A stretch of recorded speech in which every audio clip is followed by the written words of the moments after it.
Hi friends, ಎಲ್ಲರೂ ನಮಸ್ತೆ. Welcome back to cook with Shivu. ಕ್ರಿಸ್ಮಸ್ನ ಸ್ಪೆಷಲ್ ರೆಸಿಪಿ ಎಗ್ಲೆಸ್ ಪ್ಲಮ್ ಕೇಕನ್ನು ವಿತೌಟ್ ಓವನಲ್ಲಿ ಈಸಿಯಾಗಿ, ಟೇಸ್ಟಿಯಾಗಿ, ಕ್ವಿಕ್ಕಾಗಿ ಮನೆಯಲ್ಲಿ ಯಾವ ರೀತಿ ರೆಡಿ ಮಾಡ್ಕೊಳ್ಬೋದು ಎಂಬುದನ್ನು ತೋರಿಸ್ಕೊಡ್ತಾ ಇದ್ದೀನಿ. ಇದು ತುಂಬಾ ಈಸಿ, ಹಾಗೆ ತುಂಬಾ ಟೇಸ್ಟಿಯಾಗಿರುತ್ತೆ. ಇದನ್ನು ಯಾವ ರೀತಿ ಮಾಡ್ಕೊಳ್ಳೋದು ಎಂಬುದನ್ನು ತಿಳ್ಕೊಳ್ಳೋಕೆ ಮೊದಲು ನೀವೇನಾದರೂ ನಮ್ಮ ಚಾನಲ್ಗೆ ಹೊಸಬರಾಗಿದ್ದರೆ ಪ್ಲೀಸ್ ಸಬ್ಸ್ಕ್ರೈಬ್ ಮಾಡಿ, ಬೆಲ್ ಐಕನ್ನ ಹಿಟ್ ಮಾಡಿ, ಆಲ್ ಬಟನ್ನ ಒತ್ತಿ. ಇದರಿಂದಾಗಿ ನಾವು ಹಾಕುವಂಥ ಎಲ್ಲ ವಿಡಿಯೋಗಳ ನೋಟಿಫಿಕೇಷನ್ ನಿಮಗೆ ಸಿಗುತ್ತೆ. ಬನ್ನಿ ಫ್ರೆಂಡ್ಸ್, ಯಾವ ರೀತಿ ಮಾಡೋದು ಅಂತ ನೋಡೋಣ. ಮೊದಲಿಗೆ ನಾನು ಒಂದು ಬೌಲಿಗೆ ಒಂದು ಅರ್ಧ ಕಪ್ ಆಗೋಷ್ಟು ಆರೆಂಜ್ ಜ್ಯೂಸನ್ನು ಹಾಕ್ಕೊಂಡಿದ್ದೀನಿ.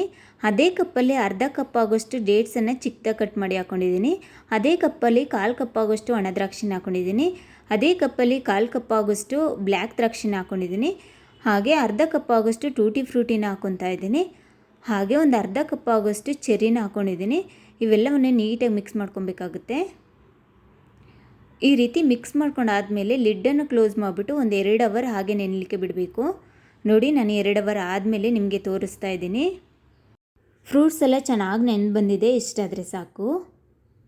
ಈಗ ನಾನು ಕ್ಯಾರಮೆಲ್ ಸಿರಪನ್ನು ರೆಡಿ ಮಾಡ್ಕೊಳ್ಳಿಕ್ಕೆ ಸ್ಟವನ್ನು ಆನ್ ಮಾಡಿಕೊಂಡು ಒಂದು ಪ್ಯಾನನ್ನು ಇಟ್ಕೊಂಡಿದ್ದೀನಿ. ಇದಕ್ಕೆ 3/4 ಕಪ್ ಆಗೋಷ್ಟು ಸಕ್ಕರೆನ ಹಾಕ್ಕೊತಾ ಇದ್ದೀನಿ. ಈ ಸಕ್ಕರೆ ಜೊತೆಗೆ ಒಂದು 2 ಟೇಬಲ್ ಸ್ಪೂನ್ ಆಗೋಷ್ಟು ನೀರನ್ನು ಸೇರಿಸ್ಕೊಬೇಕಾಗುತ್ತೆ. ನೀರನ್ನು ಜಾಸ್ತಿ ಸೇರಿಸಬಾರ್ದು. 2 ಟೇಬಲ್ ಸ್ಪೂನ್ ಆಗೋಷ್ಟು ನೀರನ್ನು ಸೇರಿಸ್ಕೊಂಬಿಟ್ಟು ಸಕ್ಕರೆನ ಕರಗಿಸ್ತಾ ಬರಬೇಕಾಗುತ್ತೆ. ಸಕ್ಕರೆ ಕರಗಿ ಗೋಲ್ಡನ್ ಕಲರ್ ಬರೋ ತನಕ ನಾವು ನೀಟಾಗಿ ಕರಗಿಸ್ಕೊಬೇಕಾಗುತ್ತೆ. ಈ ಸ್ಟೇಜಲ್ಲಿ ಒಂದು ಅರ್ಧ ಕಪ್ ಆಗೋಷ್ಟು ನೀರನ್ನು ಆ್ಯಡ್ ಮಾಡ್ಕೊಬೇಕಾಗುತ್ತೆ. ನೋಡಿ, ನಾನು ಅರ್ಧ ಕಪ್ ಆಗೋಷ್ಟು ನೀರನ್ನು ಆ್ಯಡ್ ಮಾಡಿಕೊಂಡು ಚೆನ್ನಾಗಿ ಮಿಕ್ಸ್ ಮಾಡ್ತಾ ಬರಬೇಕು. ಕೈ ಬಿಡ್ದಂಗೆ ನೀಟಾಗಿ ಮಿಕ್ಸ್ ಮಾಡ್ತಾ ಬನ್ನಿ. ನೋಡಿ, ನಾನು ನೀಟಾಗಿ ಮಿಕ್ಸ್ ಮಾಡ್ಕೊಂಬಿಟ್ಟು ಸ್ಟವನ್ನು ಆಫ್ ಮಾಡಿ ಇಟ್ಕೊಂಡಿದ್ದೀನಿ. ಈಗ ಈ ಸಿರಪ್ಪನ್ನು ನಾನು ಸೋಸ್ಕೊತಾ ಇದ್ದೀನಿ. ಇಷ್ಟಾದರೆ ಕ್ಯಾರಮೆಲ್ ಸಿರಪ್ ರೆಡಿ ಆಗುತ್ತೆ. ನಾನು ಸ್ಟವನ್ನು ಆನ್ ಮಾಡಿಕೊಂಡು ಒಂದು ತವನ ಇಟ್ಕೊಂಡಿದ್ದೀನಿ. ಇದನ್ನು ಪ್ರೀ ಹೀಟ್ ಮಾಡ್ಕೊಬೇಕಾಗುತ್ತೆ. ಒಂದು 10-15 ನಿಮಿಷ ಪ್ರೀ ಹೀಟ್ ಆಗಬೇಕಾಗುತ್ತೆ. ಇದು ಪ್ರೀ ಹೀಟ್ ಆಗ್ತಾ ಇರಲಿ, ಅಷ್ಟರೊಳಗೆ ನಾನು ಕೇಕ್ ಬ್ಯಾಟರ್ನ ರೆಡಿ ಮಾಡ್ಕೊತಾ ಇದ್ದೀನಿ. ಒಂದು ಬೌಲಿಗೆ 1.5 ಕಪ್ ಆಗೋಷ್ಟು ಮೈದಾನ ಹಾಕ್ಕೊತಾ ಇದ್ದೀನಿ. ನೋಡಿ, 1.5 ಕಪ್ ಆಗೋಷ್ಟು ಹಾಕ್ಕೊಂಡಿದ್ದೀನಿ. 1 ಟೀ ಸ್ಪೂನ್ ಆಗೋಷ್ಟು ಬೇಕಿಂಗ್ ಪೌಡ್ರನ್ನ ಹಾಕ್ಕೊಂಡಿದ್ದೀನಿ. ಹಾಗೆ ಅರ್ಧ ಟೀ ಸ್ಪೂನ್ ಆಗೋಷ್ಟು ಬೇಕಿಂಗ್ ಸೋಡಾ ಹಾಕ್ಕೊಂಡಿದ್ದೀನಿ. 1 ಟೀ ಸ್ಪೂನ್ ಆಗೋಷ್ಟು ಚಕ್ಕೆ ಪೌಡ್ರನ್ನ ಹಾಕ್ಕೊಂಡಿದ್ದೀನಿ.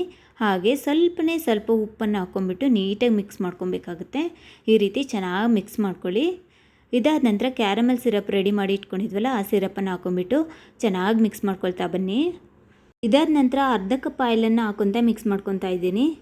ಹಾಗೆ ಅರ್ಧ ಕಪ್ ಹಾಲನ್ನು ತೊಗೊಂಬಿಟ್ಟು ಸ್ವಲ್ಪ ಹಾಕ್ಕೊತಾ ಮಿಕ್ಸ್ ಮಾಡ್ತಾ ಬರಬೇಕಾಗುತ್ತೆ. ಈ ರೀತಿ ಸ್ವಲ್ಪ ಹಾಲನ್ನು ಹಾಕ್ಕೊತಾ ಮಿಕ್ಸ್ ಮಾಡ್ತಾ ಬನ್ನಿ. ನೋಡಿ, ಕೇಕ್ ಬ್ಯಾಟ್ರು ಈ ರೀತಿ ಆಗಬೇಕು. ಇಲ್ಲಿ ತನಕ ಮಿಕ್ಸ್ ಮಾಡ್ಕೊಳ್ಳಿ. ಇದು ಪರ್ಫೆಕ್ಟ್ ಆಗಿದೆ ಕೇಕ್ ಬ್ಯಾಟ್ರು. ನೆನೆಸಿಟ್ಕೊಂಡಿರುವಂಥ ಫ್ರೂಟ್ಸನ್ನು ಹಾಕ್ಕೊತಾ ಇದ್ದೀನಿ. ಹಾಗೆ ಸ್ವಲ್ಪ ಗೋಡಂಬಿ ಮತ್ತು ಬಾದಾಮಿನ ಚಿಕ್ಕದಾಗಿ ಕಟ್ ಮಾಡಿ ಇಟ್ಕೊಂಡಿದ್ದೀನಿ, ಅದನ್ನು ಕೂಡ ಹಾಕ್ಕೊತಾ ಇದ್ದೀನಿ. ಹಾಗೆ 1 ಟೀ ಸ್ಪೂನ್ ಆಗುವಷ್ಟು ಆರೆಂಜ್ ಸಿಪ್ಪೆಯನ್ನು ಹಾಕ್ಕೊತಾ ಇದ್ದೀನಿ. ಆರೆಂಜ್ ಸಿಪ್ಪೆಯನ್ನು ತುರಿದಿಟ್ಕೊಂಡಿದ್ದೆ, ಅದನ್ನು ಹಾಕ್ಕೊಂಬಿಟ್ಟು ಚೆನ್ನಾಗಿ ಮಿಕ್ಸ್ ಮಾಡ್ಕೊಬೇಕು. ಈ ರೀತಿ ಮಿಕ್ಸ್ ಮಾಡ್ಕೊಂಡಾದಮೇಲೆ ಒಂದು ದಪ್ಪ ತಳದ ಪಾತ್ರೆಯನ್ನು ತೊಗೊಂಡಿದ್ದೀನಿ. ಈ ಪಾತ್ರೆಗೆ ನಾನು ಬಟರ್ ಶೀಟ್ಗಳನ್ನ ಹಾಕ್ಕೊತಾ ಇದ್ದೀನಿ. ಈ ರೀತಿಯ ಬಟರ್ ಶೀಟ್ಗಳು ಸಿಗುತ್ತೆ ಸೂಪರ್ ಮಾರ್ಕೆಟಲ್ಲಿ, ಅದನ್ನು ಹಾಕ್ಕೊಬೇಕಾಗುತ್ತೆ. ಅದಾದ ನಂತರ ಕೇಕ್ ಬ್ಯಾಟ್ರನ್ನ ಹಾಕ್ಕೊತಾ ಇದ್ದೀನಿ. ಇದಾದ ನಂತರ ಈ ರೀತಿ ನಾವು ಟ್ಯಾಪ್ ಮಾಡ್ಕೊಬೇಕು. ಈ ರೀತಿ ಟ್ಯಾಪ್ ಮಾಡೋದ್ರಿಂದ ಏರ್ ಬಬಲ್ಸ್ ಇದ್ದರೆ ಹೋಗಿಬಿಡುತ್ತೆ.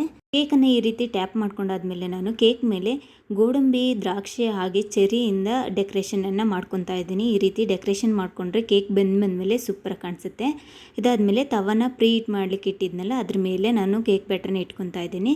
ಲಿಡ್ಡನ್ನು ಕ್ಲೋಸ್ ಮಾಡಿಬಿಟ್ಟು 35 ನಿಮಿಷದಿಂದ 40 ನಿಮಿಷಗಳ ಕಾಲ ಲೋ ಫ್ಲೇಮಲ್ಲಿ ಬೇಯಿಸ್ಕೊಬೇಕಾಗುತ್ತೆ.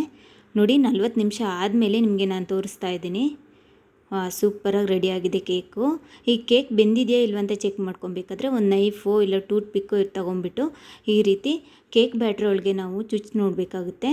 ಕೇಕ್ ಬ್ಯಾಟ್ರ್ ಒಳಗೆ ಚುಚ್ಚಿ ನೋಡಿದಾಗ ಕೇಕ್ ಬ್ಯಾಟ್ರ್ ಅಂಟ್ಕೊಂಡಿಲ್ಲ ಅಂದರೆ ಕೇಕ್ ಬೆಂದಿದೆ ಅಂತ ಅರ್ಥ. ನೋಡಿ, ಕೇಕ್ ಬ್ಯಾಟ್ರ್ ಅಂಟ್ಕೊಂಡಿಲ್ಲ, ಕೇಕ್ ಸೂಪರಾಗಿ ಬಂದಿದೆ. ಈಗ ತಣ್ಣಗಾಗೋ ತನಕ ಕೇಕ್ನ ಹಾಗೆ ಬಿಡಬೇಕಾಗುತ್ತೆ. ನೋಡಿ, ತಣ್ಣಗಾದ್ಮೇಲೆ ಕೇಕ್ನ ನಾನು ತೋರಿಸ್ತಾ ಇದ್ದೀನಿ. ಈಗ ಕೇಕನ್ನು ನಾವು ಹೊರಗಡೆ ತಗೊಬೇಕಾದ್ರೆ ನೈಫ್ನ ಸಹಾಯದಿಂದ ಈ ರೀತಿ ಮಾಡ್ಕೊಬೇಕು. ನಂತರ ಈ ಬಟರ್ ಶೀಟ್ ಇದೆಯಲ್ಲ, ಅದನ್ನು ಸ್ವಲ್ಪ ಲೂಸ್ ಮಾಡ್ಕೊಬೇಕಾಗುತ್ತೆ. ಅವು ಕೇಕ್ ಸೂಪರಾಗಿ ಬರುತ್ತೆ ಹೊರಗಡೆ. ನೋಡಿ, ನಾನು ಪಾತ್ರೆಯಿಂದ ಕೇಕನ್ನು ಹೊರಗಡೆ ತೆಗೆದಿಟ್ಕೊಂಡಿದ್ದೀನಿ. ಈಗ ನಿಮಗೆ ಕಟ್ ಮಾಡಿ ತೋರಿಸ್ತಾ ಇದ್ದೀನಿ ಹೇಗಾಗಿದೆ ಕೇಕ್ ನೋಡೋಣ.